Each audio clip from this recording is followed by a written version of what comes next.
Alright guys, TacticalRab back again today. I hope you're all doing well and enjoying your day so far. Welcome back to Valorant News on a major day in the Valorant world yesterday. Some significant changes coming through to Jett just around the corner. Lots of reaction from the professional scene as to whether this is a good or a bad idea. But also 100 Thieves making their debut in the Night's Gauntlet last night, having some pretty good results to go along with it. Very much intrigued to your thoughts in the comment section below. Hit the like button if you enjoyed the video. Subscribe if you're new as always. I would greatly appreciate it. Really up to the channel. Thank you very much indeed for doing that one. Loads of great support the last few days. 15K's just around the corner. Firstly, let's talk some roster stuff. Vitality bringing in, supposedly, this is the rumour team. High backbone called Baddie G, Nathan, Natan and Cinder. Really talented squad. Lots of, well, phenomenal players on this team with having great international success. Very international lineup. Not sure when they're really going to be first playing together, I suppose, going forwards. But yeah, the whole Bone Cold situation has been a big discussion, I suppose, since his departure from Ascend, right? They got rid of Bone Cold, they got rid of Killers, it seems, is also out the door, so they're making some significant moves. Vitality looking to potentially form another European super team. This also from the NYFU, as they're now known. So NYXL, so Andbox rebranded to NYXL, which I think is the name of their Overwatch League team. But now their Valorant team is going to be called the NYFU, which apparently stands for the New York Fury. But you know, it kind of has other connotations, you could say. But Odorous, your boy Dre shot up Neptune, not you know, Neptune formerly of Rise Nation, and then Jaesung as well. That is going to be the team of 5. So pretty interesting stuff. We'll see how they fare going forwards. But yeah, plenty of teams in the North American side have been making some significant moves over these last couple of weeks. This is also from Wardell. Yesterday we saw that he was standing in for version 1. Whether they need him long term, that's well, in the question mark right now. And Valorant actually come out and says that he basically says his future is undecided, focused on streaming than competing at the moment. Now, this is kind of what we saw maybe from his Instagram post yesterday, where he said, look, you know, I kind of want to compete, but right now streaming and working out is kind of my 2 priorities. But well, as Wardell says, fake news. Maybe saying, look, he wants to get back into competing. He's not happy with streaming, all this type of stuff. Always just joking around. But yeah, we'll see what happens next with Wardell. Let's dive into this then. So Jett has been a big discussion these last several months. Is she finally going to get a nerf? Is she too strong? Like, I mean, if you look at pick rate per map, she pretty much tops the list every single event. Like at 70, 75+% most of the time, which maybe is slightly too strong, especially when you look at a Phoenix and he's getting 0% pick rate an entire tournament at Masters. But every other agent has been picked, I think, outside of Phoenix. So fair play, I suppose, to the balancing team. But, you know, Jett seemingly has got something coming down the pipeline. So the dash ability is kind of the key one that's, well, being dealt with right here. Jett now activates a 12-second window where she is able to immediately dash on the next button press. The key thing is here, actually, because I think Eccles, when he first saw this, thought, okay, does it even matter? Because I can just double tap and it does the same thing as normal. I can activate and then immediately use. There's an activation period, takes maybe, I don't know, half a second or something to activate the kind of 12-second window, and then during that window, you can then immediately dash on the next button press. If she does the dash, or if the window expires, the tailwind charge runs out, but then if she gets 2 kills, she can get it back. And they explain in the replies here, actually, we want Jett to have her power moments and to be able to dash, but we also want viable counterplay, and for Jett players to be more thoughtful when using their abilities. This, I think, is the key one, because the thing that annoyed me most about the Jett, this is kind of the new, well, it's play right here, as you can see. So you have to activate it, and then this kind of period comes up where the next button press you do, like, it takes, as you can see, maybe half a second to activate the window, and then after that, you can then kind of dash on the next button press. Now, you know, to me, the kind of interesting or the frustrating thing about Jett was that she could just stand effectively in the open with an operator, like in a ridiculous angle that no one should ever realistically be able to hold, and she can just stand there as much as she wants, just take a ridiculously aggressive angle, and then as soon as someone comes around the corner, take the shot, dash away instantly without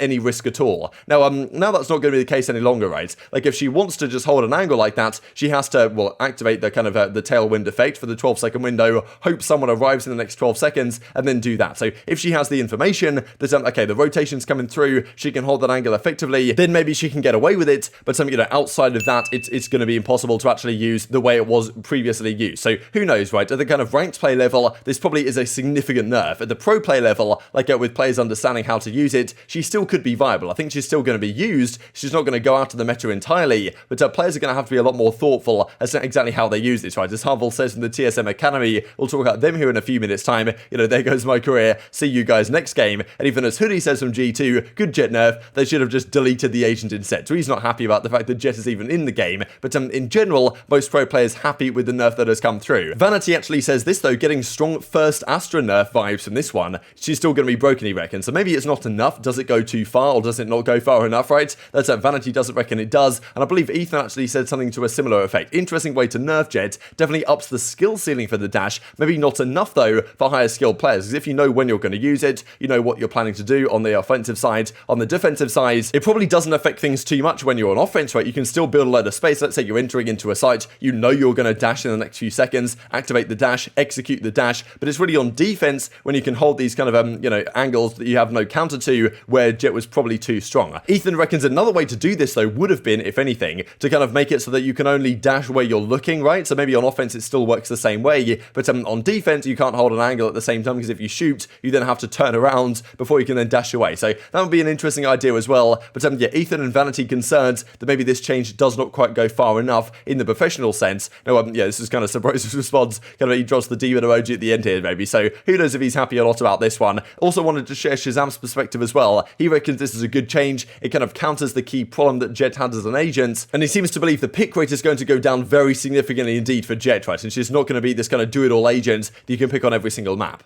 About Jett nerfs, it's Match their found. reasoning is good. Their reasoning for the nerf is good, honestly. It'll make the game more exciting than everyone just playing Jett on every and opping. Let's go. I think the benefit of Jett is that Richard Dreamty, thank you for that month, was that like it was the OP part of Jett was that you could play any off angle and you didn't have to risk anything and you didn't have to think about much. So now I think that people will just pick other duelists more. I don't think Chamber is a replacement of Jett though. I don't think people understand that.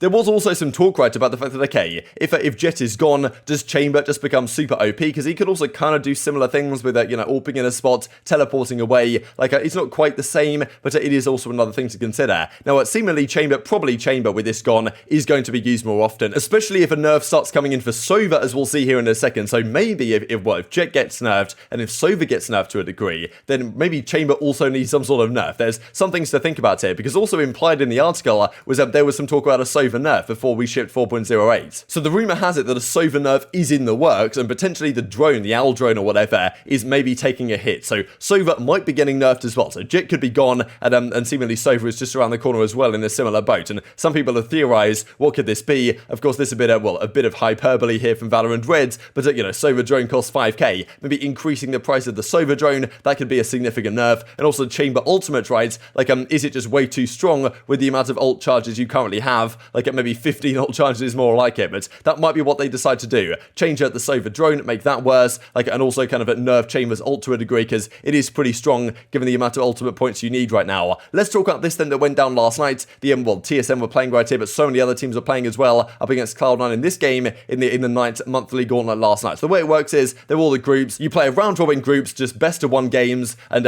if you win all your games, you get to go through to the playoffs, and then you of course play the playoffs over the next day or so. Now, TSM were playing last night. The actual matchup that TSM will have after winning this one is up against their own academy. So that's a very exciting one for later on today. But, you know, firstly, T1, they failed to make it out of their groups. Of course, like, it's a pretty tough affair, really, when you are some of these teams, because you have to play 3 best of 1s, and you have to win all of them to get out of your group. So not always so easy, but, you know, still, T1, they lose to Vexo Esports, and that's, well, enough to relegate them from the playoffs. They failed to make it through, so pretty big storyline, to be honest. This also is what 100 Thieves got up to. They certainly struggled early on. They played deck collectors, went to overtime with them, and ended up winning it 14-12. Then they went all the way against Zero Latency down to a 13-11 game before they then 13-0 to Eclectic to win to go 3-0, right? So definitely a slow start for 100 Thieves. Their new squad of, you know, you guys were kind of telling me how exactly I should say it. So I think I meant to say Stella, Will, Bang, Asuna, and Derek, which, you know, isn't too bad. There was also some discussion on this team right though, because Derek, of course, known as like a Sova player, right, for the team, one of the best in the world, no doubt. Certainly the best in North America. That was a free agent on the market that 100 Thieves decided to get, formerly of Rise. Now if Sova's getting nerfed, and also with Will being this kind of like Jett operator player, which, you know, maybe not too much flexibility, but some flexibility for sure, maybe not all that much. Now Jett immediately gets nerfed afterwards. Like, you know, is this going to affect 100 Thieves once these changes officially come through, given they potentially design their team around, you know, the kind of agents as they currently are? Then again, I do think the team has a lot of flexibility. I don't think it'll be too much of a problem for them, but certainly something to consider, because it was a big talking point last night. 100 Thieves just about go 3-0 after almost losing their first 2 games here, and well, they make it out of the group, and they make it going forwards.